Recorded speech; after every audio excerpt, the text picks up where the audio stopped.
Hello everyone and welcome to our channel Fly School, and today we are going to cover the fourth part of the chapter, that is the making of Germany and Italy.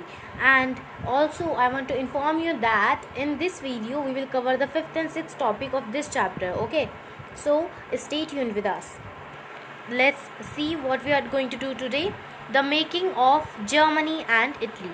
तो मतलब कि Germany और Italy कैसे बना. Germany can the army be the architect of a nation. क्या army एक nation के architect बन सकती है? देखिए, after 1848 nationalism in Europe moved away from its association with democracy and revolution. जब 1848 के बाद यूरोप अपनी डेमोक्रेसी और रिवॉल्यूशन से दूर हो चुका था, नेशनलिज्म, वहाँ का जो राष्ट्रवाद था वो यूरोप से जो डेमोक्रेसी और रिवॉल्यूशन से दूर हो चुका था. Nationalist sentiments were often mobilized by conservatives for promoting state power and achieving political domination over Europe. लेकिन जो नेशनलिस्ट थे वो क्या कर रहे थे, तब भी वो अपनी पूरी कोशिश कर रहे थे कि वहाँ पर पॉलिटिकल डोमिनेशन हो और वहाँ पर स्टेट पावर ही आए. This can be observed in the process by which Germany and Italy came to be unified as nation state. ये हम देख सकते हैं उस प्रोसेस में, किस प्रोसेस में, जिसमें जर्मनी और इटली एक यूनिफाइड, एकजुट होकर सामने आए हैं. As you have seen, nationalist feelings were widespread among middle-class Germans who in 1848 tried to unite the different regions of the German Confederation into a nation-state governed by an elected parliament. तो आप देख सकते हैं जो nationalism की feeling जो थी वो मिडिल क्लास के लोगों में ज़्यादा थी, जो 1848 में सबको जोड़ना चाहते थे. This liberal initiative to nation building was however represented by the combined forces of the monarchy and the military supported by large landowners called Junkers of Prussia. तो ये जो लिबरल, ये जो फ्री होने का जो इनिशिएटिव था कि हमको जो है किसी की पावर के अंडर में नहीं रहना है, ये जो फ्री होने का इनिशिएटिव था वो किसके द्वारा फोर्स में लाया गया? वो मिलिट्री के द्वारा ही फोर्स में लाया गया. और उनकी मदद की किसने? जो लैंड ओनर्स थे, बड़े बड़े लैंड ओनर्स थे, जिनको प्रशिया में जंकर्स कहा जाता था. From then on Prussia took on the leadership of the movement for national unification. और तभी से प्रशिया में एक मूवमेंट लीडरशिप के लिए मतलब कि यूनिफिकेशन के लिए, एकजुटता के लिए वहाँ पर एक मूवमेंट चला. Its chief minister Otto von Bismarck was the architect of this process carried out with the help of the Prussian army and bureaucracy. तो वहाँ के जो चीफ मिनिस्टर थे, ऑटो वन बिस्मार्क उनका नाम था, वो इस प्रोसेस के आर्किटेक्ट, मतलब इसको खड़ा करने वाले वही थे. ठीक है, और with the help of the Prussian army. और उन्होंने ये काम किसकी हेल्प से किया? प्रशियन आर्मी की हेल्प से किया. 3 wars over 7 years with Austria, Denmark and France ended in Prussian victory and completed the process of unification. और उस टाइम पर 7 सालों में 3 लड़ाई हुई. किस किस के साथ? ऑस्ट्रिया, डेनमार्क और फ्रांस के साथ प्रशिया की, और बाद में प्रशिया की विक्ट्री हुई. And completed the process of unification. और तब जाके उसमें क्या हुआ? यूनिफिकेशन आया. In January 1871 the Prussian king William I was proclaimed German emperor in a ceremony held at Versailles. तो उसके बाद 1871 में क्या हुआ? जो प्रशिया के किंग थे विलियम फर्स्ट को जर्मनी एम्प्रर ने सेरेमनी, वहाँ का जो एम्प्रर है वो बना दिया गया, जो एक सेरेमनी में, किसमें? जो कि वर्सलीज में हुई थी. On the bitterly cold morning of 18 January 1871, an assembly comprising the princes of the German state, representatives of the army, important Prussian minister, including the chief minister Otto von Bismarck, gathered in the unheated hall of mirrors in the palace of Versailles to proclaim the new German empire headed by Kaiser William I of Prussia.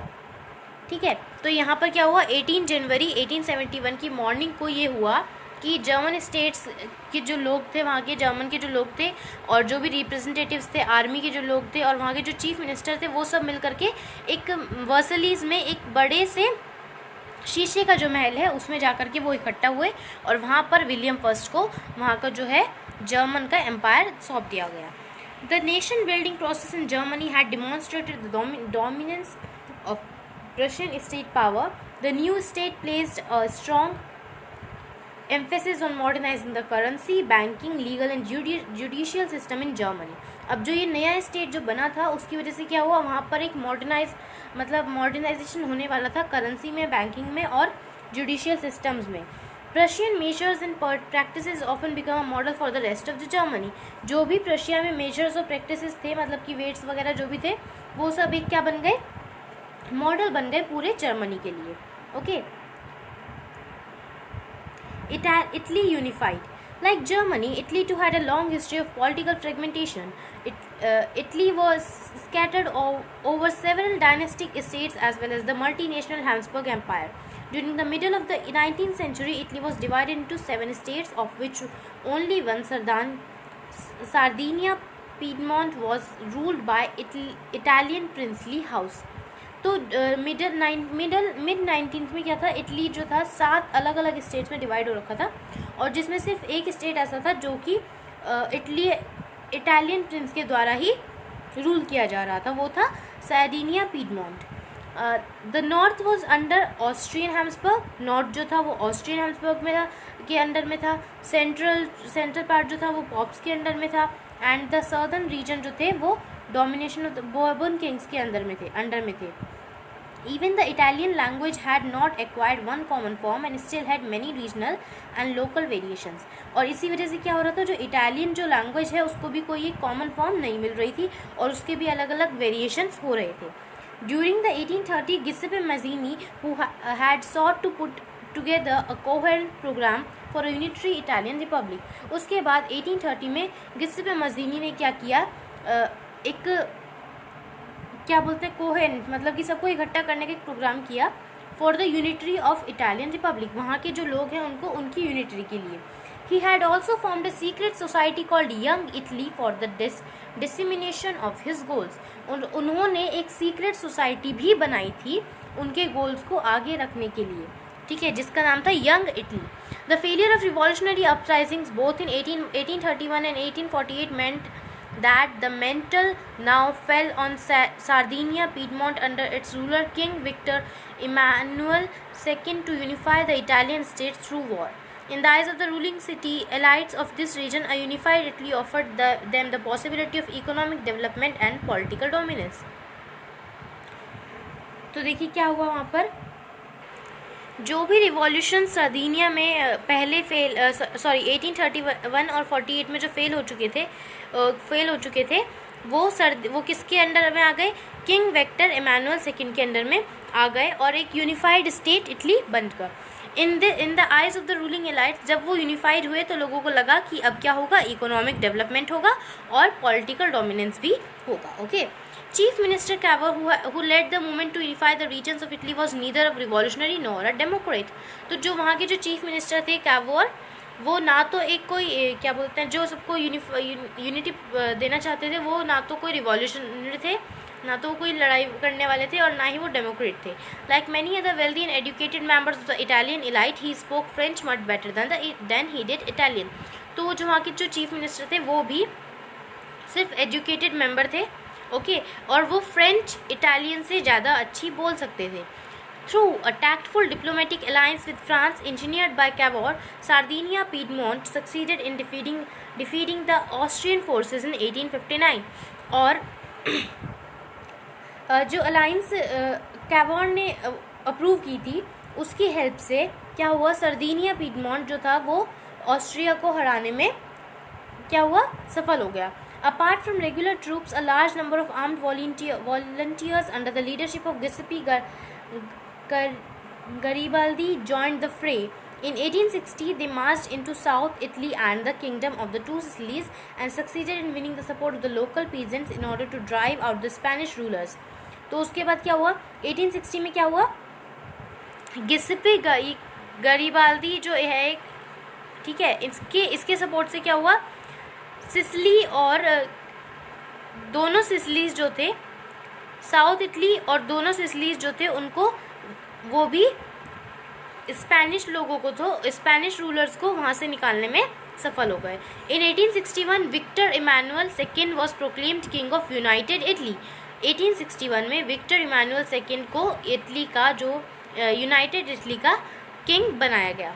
However, much of the Italian population, among whom rates of the illiteracy were very high, remained blissfully unaware of liberal nationalist ideology. लेकिन अभी भी जो लोग वहाँ के पढ़े लिखे नहीं थे, जो बहुत ही इलिटरेट्स थे, उनको अभी भी क्या था, उनको अभी भी हर चीज़ से क्या थे, अनअवेयर थे. ठीक है, उनको अभी भी कुछ पता नहीं था. The peasant masses who had supported Garibaldi in southern Italy had never heard of Italia and believe that la Talia was Victor Emmanuel's wife. तो वहाँ के लोगों को लगता था, जो लोग गारिबाल्दी को सपोर्ट करते थे सर्दर्न इटली में, उन्होंने कभी भी इटालिया नहीं सुना था. उनको लगता था ला टालिया जो है वो विक्टर इमानुअल्स की वाइफ है. Okay. The strange case of Britain. Now it's about Britain. The model of the nation or the nation state, some scholars have argued, is Great Britain. In Britain, the formation of the nation state was not the result of a sudden upheaval or revolution. It was the result of a long drawn out process. तो Britain में जो भी freedom I वो किसी revolution की वजह से नहीं आई, ये एक बहुत ही लंबा प्रोसेस था, उसकी वजह से आई. There was no British nation prior to the 18th century. 18th century से पहले कोई भी ब्रिटिश नेशन नहीं था. The primary identities of the people who inhabited the British Isles were ethnic ones. तो उनकी जो आइडेंटिटीज़ थी वो बहुत ही ज़्यादा एथनिक थी. ठीक है, एथनिक किसको बोलते हैं, देखिए आपको यहाँ पे relates to a common racial, tribal और कल्चरल origin और background that the community identifies with और claims. ठीक है, एक कॉमन रेशियल जो चीज़ एक कॉमन रेशियल, ट्राइबल या फिर कल्चरल ऑरिजिन से बिलोंग करती हो. ठीक है, वो थी उनकी जो क्या बोलते हैं, उनकी जो आइडेंटिटीज़ थी वो बहुत ही एथनिक थी, such as English, Welsh, Scot और ईरिश. तो वो लोग क्या था, ब्रिटिशर्स यही बोलते थे पहले, इंग्लिश, वेल्श, स्कॉट और Irish. All of these ethnic groups had their own cultural and political traditions. अभी जो अलग अलग ग्रुप्स थे, कुछ लोग इंग्लिश के थे, कुछ लोग वेल्श के थे, कुछ स्कॉट के थे और ईरिश के थे, तो सबके अलग अलग कल्चरल इंपॉर्टेंस और पॉलिटिकल ट्रेडिशंस थे. But as the English nation steadily grew in wealth, importance, power, it was able to extend its influence over the other nation of the island. अब हुआ क्या, देखिए, जैसे जैसे इंग्लिश नेशन बढ़ता गया तो उन लोगों ने अपना इन्फ्लुएंस बाकी के वेल्श हो गए, स्कॉट हो गए और इंग्लिश पर भी डालना शुरू कर दिया. The English Parliament, which had seized power from the monarchy in 1688 at the end of a protracted conflict, was the instrument through which a nation state with England at its center come to forge. The Act of Union 1707 between England and Scotland that resulted in the formation of the United Kingdom of Great Britain meant in effect that England was able to impose its influence on Scotland. तो क्या हुआ, एक act जो था, union act 1707 में जो बना था, किसके बीच में, इंग्लैंड और स्कॉटलैंड के बीच में, उससे क्या हुआ कि इंग्लैंड ने अपना इन्फ्लुएंस जो था यूनाइटेड किंगडम उसमें वो बनाने वाले थे ग्रेट ब्रिटेन का, और उस टाइम पर क्या हुआ कि इंग्लैंड ने अपना जो इन्फ्लुएंस था वो किसके ऊपर डाला, स्कॉटलैंड के ऊपर डाला. The British parliament was henceforth dominated by its English members. तो ब्रिटिश पार्लियामेंट जो था वो किसके द्वारा वो डोमिनेट हो रहा था, किससे, इंग्लिश मेंबर्स से. The growth of a British identity meant that Scotland's distinctive culture and political institutions were systematically suppressed. The Catholic clans that inhabited the Scottish Highland suffered terrible repression whenever they attempted to assert their independence. तो जो वहाँ के Catholic clans थे, inhabited the Scottish, जिनको Scottish बना दिया गया था, ठीक है, वो कहीं ना कहीं से मतलब थोड़ा बहुत उनके अंदर वो आदतें आ गई थी स्कॉटिश की. वो क्या हुआ था, उन्हें बहुत ही ज़्यादा सफ़र करना पड़ा, रिप्रेशन सफ़र करना पड़ा. और जब भी वो अपनी इंडिपेंडेंस के लिए आगे बढ़ते थे, अपनी इंडिपेंडेंस की मांग करते थे, उनको सफ़र करना पड़ता था. The Scottish highlanders were forbidden to speak their Gaelic language or wear their national dress and large numbers were forcibly driven out of their homeland. अब क्या होता था, वही वाली बात, स्कॉटिश हाईलैंडर्स जो भी थे, स्कॉटिश के जो लोग थे, वो सारे क्या था, उनको अपनी लैंग्वेज नहीं बोलने दिया जाता था, उनको अपनी नेशनल ड्रेस नहीं पहनने दिया जाता था, उनको, और ज़्यादा से ज़्यादा लोगों को उनके होमलैंड से निकाल दिया जाता था, जो भी उनकी घर होता था उससे निकाल दिया जाता था. Ireland suffered a similar fate, Ireland में भी सेम ऐसा सही कुछ हुआ. It was a country deeply divided between Catholics and Protestants. अच्छा, ये जो आयरलैंड था वो दो पार्ट्स में डिवाइड होकर रखी थी, कैथोलिक्स में और प्रोटेस्टेंट्स में. The English help the Protestants of Ireland to establish their dominance over a largely Catholic country. अब इंग्लिश लोगों ने किसकी हेल्प करी? प्रोटेस्टेंट्स की हेल्प करी, वहाँ के प्रोटेस्टेंट्स की हेल्प करी कि वो अपना जो है एक दबाव कैथोलिक कंट्री पर बना सके. Catholic revolts against British dominance were suppress. तो उनका जो कैथोलिक का जो रिवॉल्ट था वो क्या हो गया? वो दब चुका था. After a failed revolt led by Wolfe Tone and his United Irishmen, Ireland was forcibly incorporated into United Kingdom. तो जब उनका जो वहाँ के जो कैथोलिक्स थे वो उनका जो रिवॉल्ट फेल हो गया था, जो कि किसने लीड किया था? वॉल्फ टॉन और उसके इरिशमैन ने. तो वो जब फेल हो चुका था तो वहाँ पर क्या बन गया? Ireland was forcibly incorporated. Ireland को भी क्या बना दिया गया? यूनाइटेड किंगडम बना दिया गया 1801 में. A new British nation was forced through the propagation of dominant English culture. The symbols of the new Britain, the flag, Union Jack, the national anthem, God save our noble king, the English language were actively promoted and the older nation survived only as subordinate partners in this union. तो क्या हुआ? अब पूरा का पूरा क्या बन चुका था? एक नया ब्रिटेन बन चुका था. वहाँ का एक नेशनल फ्लैग आ गया, यूनियन जैक जिसका नाम था, नेशनल एंथम आ चुका था जिसका नाम था save God save our noble king, और इंग्लिश लैंग्वेज वहाँ पर एक्टिवली प्रमोट की गई. और बाकी जो सब था उसको सब कुछ पीछे छोड़ दिया गया. ओके, जो भी थे सबको ये इंग्लिश लैंग्वेज को, इंग्लिश कल्चर को फॉलो करने के लिए कहा गया. ओके, देखिए अब नेक्स्ट टॉपिक है हमारा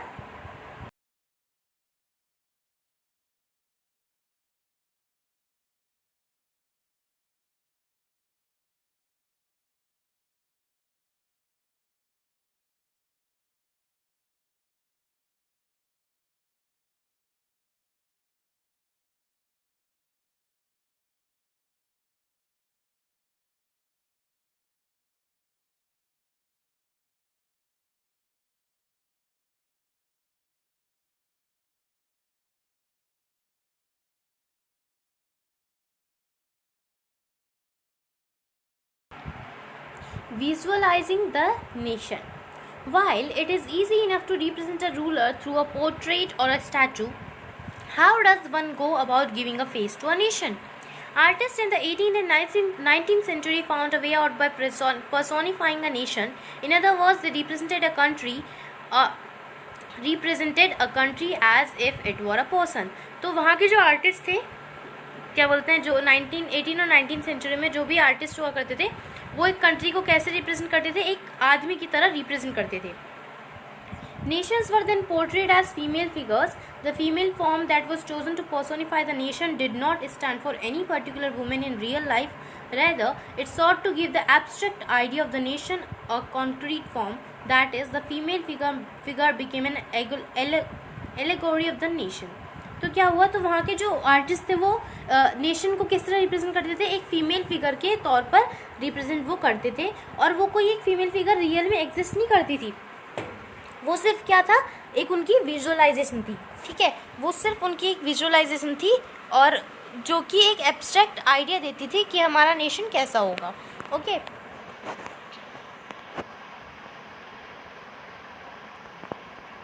you will recall that during the French Revolution, artists used the female allegory to portray ideas such as liberty, justice and the republic. आपको याद होगा कि फ्रेंच रिवॉल्यूशन के दौरान आर्टिस्ट ने फीमेल एलेगोरी का यूज़ किया था आइडियाज़ को पोर्ट्रे करने के लिए, जैसे कि लिबर्टी, जस्टिस और रिपब्लिक को पोर्ट्रे करने के लिए. These ideals were represented through specific objects or symbols. और ये ideals अलग अलग objects और symbols से represent किए जाते हैं. As you would remember, the attributes of liberty are the red cap. Attributes liberty के लिए red cap यूज़ करते थे, या फिर broken chain. Justice के लिए blindfolded women carrying a pair of weighing scales. तो इस तरह से ये symbols यूज़ किए जाते थे. Similar female allegories were invented by artists in the 19th century to represent the nation. इसी तरह से 19th century में भी represent करने के लिए आर्टिस्ट ने इन्वेंट किया. In France, she was Christian Marianne, a popular Christian name which underlined the idea of a people's nation. France में क्या था, एक क्रिश्चियन मारियाने थी, एक क्रिश्चियन नाम है जो कि, और ये पीपल को नेशन का एक आइडिया देती थी. Her characteristic were drawn from those of liberty and the republic. The red cap, the tricolour, the cockade, ये सब कुछ उनके पास था. ठीक है. Statues of Marianne were erected in public squares to remind the public of the national symbol of unity and to persuade them to identify it. Mariani images were marked on coins and stamped. तो हर जगह क्या होता था, statue, उनके statues जो थे वो बनाए गए थे. ठीक है. हर जगह चौराहे पे, है ना, कि लोगों को ये याद रहे कि उनका ये नेशनल सिंबल ऑफ यूनिटी है. ओके. और नोट्स पर और जगह जगह उनकी स्टैचू जो है बनाए गए थे. तो यहाँ पर ये देखिए,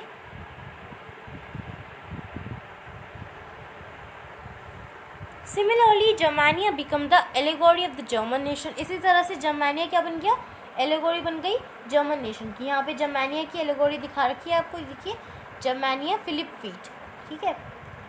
इन visual representation Germania wears the crown of oak leaves as the German oak stand for हीरोइज.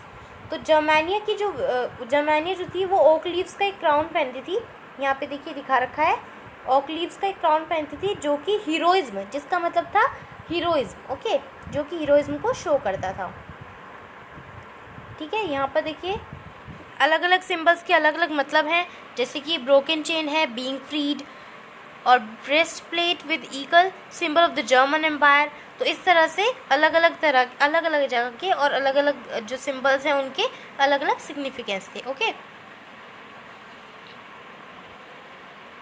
The fallen जर्मानिया, यहाँ पे फॉलन जर्मानिया दिखाई गई है. ओके. नेक्स्ट है आपका, देखिए, जर्मानिया गार्डिंग द राइन. ये मतलब इस तरह से वो लोग क्या करते थे, इस तरह से अपनी चीज़ों को रिप्रेजेंट करते थे. नेक्स्ट टॉपिक है आपका nationalism and imperialism. By the last quarter of the 19th century, nationalism no longer retained in its idealistic liberal democratic sentiment of the first half of the century, but became a narrow creed with limited ends. During this period, nationalist groups became increasingly intolerant of each other and never ready to go to war. अब इस period तक क्या हो चुका था, अब जब पूरी तरह से नेशनलिज्म अब तक भी नहीं आया था, तो इस यहाँ पर नेशनलिस्ट जो थे वो बिल्कुल लड़ाई के लिए तैयार हो चुके थे.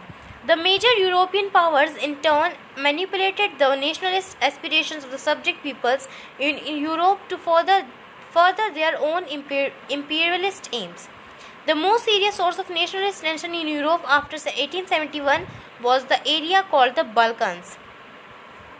तो बहुत ज़्यादा सीरियस जो जगह सोर्स थी वहाँ पे, जहाँ पे बहुत ज़्यादा टेंशन में थे लोग, वो क्या था, वो कौन सा एरिया था, Balkans. The Balkans was a region of geographical and ethnic variation comprising modern day Romania, Bulgaria, Albania, Greece, Macedonia, Croatia, Bosnia Herzegovina, Slovenia, Serbia and Montenegro, whose inhabitants were broadly known as the slaves. तो ये जो पूरा part था, ये reason Balkans कहलाता था, और इसके जो लोग थे उसको हम बोलते थे slaves. A large part of the Balkan was under the control of the Ottoman Empire, और बल्कन्स का सबसे ज़्यादा पार्ट ओटोमन एम्पायर के कंट्रोल में था. The spread of the idea of romantic nationalism in the Balkans together with the disintegration of the Ottoman Empire made this region very explosive. लेकिन वहाँ पे जो लोग थे उस बातों को समझ रहे थे, लेकिन वो पूरी तरह कुछ कर नहीं सकते थे, और इसलिए वहाँ के जो लोग थे बहुत एक्सप्लोसिव होने लगे.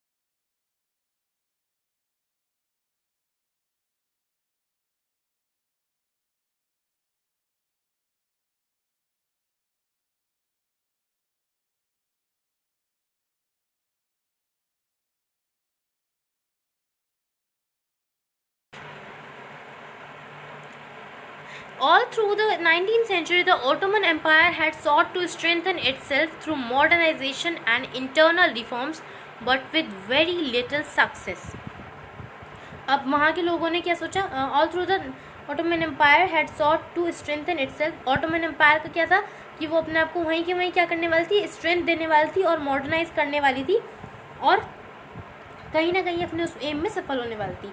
One by one it's European subject nationalities broke away from its control. और धीरे धीरे करके क्या हुआ, उसकी जो नेशनैलिटीज़ थी वो धीरे धीरे उसके कंट्रोल से निकलने लगी और इंडिपेंडेंस उन्हें मिलने लगी. The Balkan people based their claims for independence और political rights on nationality and use history to prove that they had once been independent but had subsequently been subjugated by foreign powers. तो अब वहाँ के लोग बोलने लगे कि वो पहले भी, अब वो क्लेम करने लगे इंडिपेंडेंस के लिए और पॉलिटिकल राइट्स के लिए, और वो प्रूव करने लगे कि पहले भी इंडिपेंडेंट रह चुके हैं, लेकिन उसके बाद वो कई सारी फॉरेन पार्ट से सब्जुगेट भी हो चुके हैं. Hence the rebellious nationalities in the Balkans thought of their struggle as attempts to win back their long lost independence. फिर उसके बाद उन लोगों ने सोचा कि हम उन लोगों ने इस इंडिपेंडेंस के लिए बहुत ज़्यादा क्या किया है, स्ट्रगल भी किया है. As the different Slavic nationalities struggle to define their identity and independence, the Balkan area became an area intense conflict. The Balkan states were fiercely jealous of each other and each hoped to gain more territory at the expense of the other. Matters were further complicated because the Balkans also became the scene of big power rivalry. During this period, there were intense rivalry among the European powers over trade and colonies as well as naval and military might. These rivalries were very evident in the way the Balkan problem unfolded. Each power, Russia, Germany, England, Austro-Hungary, was keen on countering the hold of other powers of the Balkan and extending its own control over the area. तो क्या हो रहा था, Balkan के जो लोग थे वो तो अपने आप को फ्री करना चाह रहे थे, लेकिन जो बाहर की जो पावर्स थी, Russia, Germany, England, Austro Hungary, ये जो थे वो बल्कन के ऊपर अपना कहीं ना कहीं अपना कंट्रोल जो है वापस से लाना चाह रहे थे. This led to a series of wars in the region and finally the First World War. इससे क्या हुआ, इसकी वजह से क्या हुआ, एक पूरी सीरीज चलने लगी वॉर्स की और उसके बाद हुई first World war. Okay. Nationalism aligned with imperialism led Europe to disaster in 1914. तो नेशनलिज्म और इम्पीरियलिज्म से क्या हुआ, यूरोप के अंदर एक डिजास्टर का टाइप आ गया 1914 में, जिसको हम वर्ल्ड वॉर बोलते हैं. But meanwhile many countries in the world which had been colonized by European powers in the 19th century began to oppose imperial domination. उससे क्या हुआ, अब जब ये वर्ल्ड वॉर शुरू हुई उसके बाद जो कॉलोनाइज वो कंट्रीज थी, यूरोपियन पावर्स ने जिनको कॉलोनाइज कर रखा था, वो क्या करने लगी, उनको अपोज करने लगी. The anti imperial movements that developed everywhere were nationalist in the sense that they all struggled to form independent nation states and were inspired by a sense of collective nationality unity forged in confrontation with imperialism. European ideas of nationalism were now were replicated. अब जो ideas थे सभी क्या होता था, अब जो था नेशनलिज्म के जो आइडियाज़ थे उनको रेप्लिकेट किया जा रहा था, अब उनको लागू किया जा रहा था. For people everywhere develop their own specific variety of nationalism.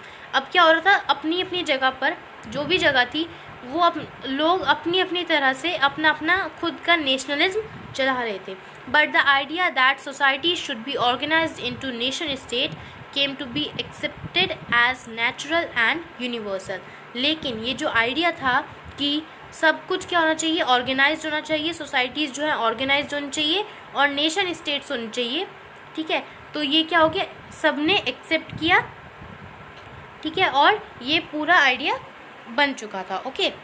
तो बच्चों ये आपका चैप्टर था. ओके बच्चों, आपको हमारी वीडियो कैसी लगी, आपको ये चैप्टर समझ आया कि नहीं आया, ये हमें कमेंट सेक्शन में कमेंट करके बताना ना भूलें और हमारे चैनल को शेयर और सब्सक्राइब ज़रूर करें. Thank you.